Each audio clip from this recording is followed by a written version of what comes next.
Hello everyone, so in this video, let us talk about a middle level problem from LeetCode. The problem name is complex number multiplication. So every one of you might have understood and known about complex numbers in your high school, and you already know how to do multiplication of two complex number. Don't worry, we'll also go over some example as well. So we have given two complex numbers and we just have to multiply them and give the answer back. That is the overall problem set. Let us now take some example to understand how we can multiply to complex number. That is also given here as well.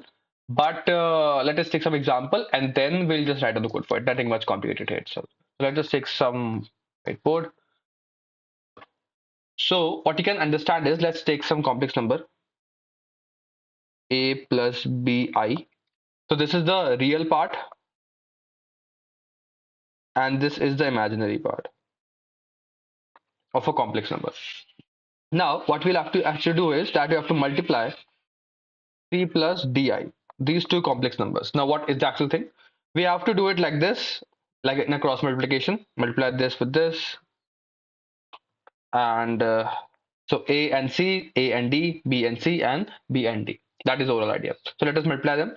So it will lead to ac plus, so we multiply this and this, then a, d and I, then b, c and I. And when these two complex number multiplies, these last two i's when multiply gives -1. So the last term is actually turns out to be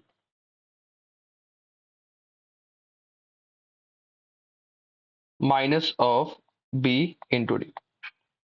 That's it. That's the overall idea of the thing that you have to return. Now this two terms will add, so it will become like this: ac minus b into d.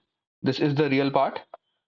Add these two, and because both of them has I, this term and this term and I, so we will just also add them: ad plus bc, taking I as common. This is the overall expression or multiplication of these two terms. Nothing much complicated. You already have learned this in your high school as well. So that's the overall expression. You just have to calculate that. For that, you just have to know what is the value of a, b, c, and d. So whatever expression that you are given, you just have to extract out a, b, and c and d. Then use this formula to get the actual values, and then turn it back to whatever expression it was. That's nothing much complicated here. Let's go up down to the code part now. And if you still have any doubts, you can mention in the comment box of this particular video. So as you can see here, what we have done is that we have to first extract out the real and imaginary part of a particular number. So what you can see here is that this is the real part, as you can see this, and this is the imaginary part, that is just before I. So both of these terms are differentiated by the plus sign. So what we are doing here is that we are doing a for loop over the first expression, the first number, and the second number, finding out where the position of plus is, because that actually identifies what is the real part and imaginary part, because before the plus all is real and after it's is all imaginary. So we'll find it out that. Then what we'll do eventually is that find out a, b, c, and d. A, b, c, and d are, as we have told, the a and b are the real and imaginary part of the first number, and c and d are the real and imaginary part of the second number. So what we have done is that we have used this substring function to find out the substring from 0, from the very start, till the position where plus is, and from like +1 till the very end. This is to find out in a and b and c and d, and then we are using stoi, that is string to integer conversion function, to converting the string, because it is extracting out from string and converting it back to an integer, so that we have the final integers in hand. Now we are using the functions that we have talked about.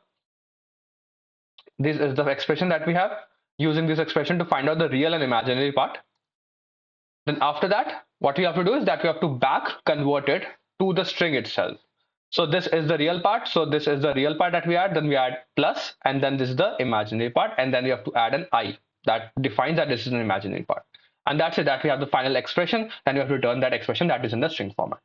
That's the complete logic and the code part for this particular problem. Nothing much complicated itself. If you still have any doubts, you can mention in the comment box of this particular video. I will see you in the next one. Till keep coding and bye.